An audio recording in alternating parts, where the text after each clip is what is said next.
If you get a flat tire, make sure your brake is on tight, and you can always get the lugs pretty much free unless you have something like you're going to break off the lug bolt or the lug nut head where it actually shears.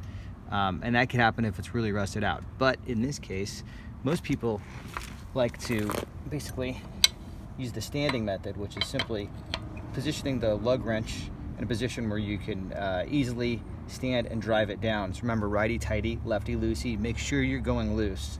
Make sure you're going loose. So in this case, one of the things that's really helpful, especially for people that are lighter, say if my wife were doing this, is to focus your energy in the very end of the lug wrench so that you can get maximum leverage.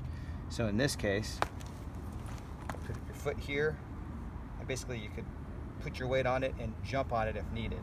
If that doesn't break free, the next thing you can do is what I've already set up here and that you've seen before in my other video, is just, you know, using the tremendous force that you have in the jack, and you already have this. It's a screw jack, but obviously you can lift the car. There's tremendous force available from it to push up, in this case, up to turn counterclockwise a lug wrench to break the lug nuts free. Obviously, when you do this, you want to start breaking them free while the tire is still on the ground. This obviously is not flat, but that is still on the ground, so you have max resistance. And obviously, like I said, the brake fully engaged, and you should be able to get this free pretty much every time.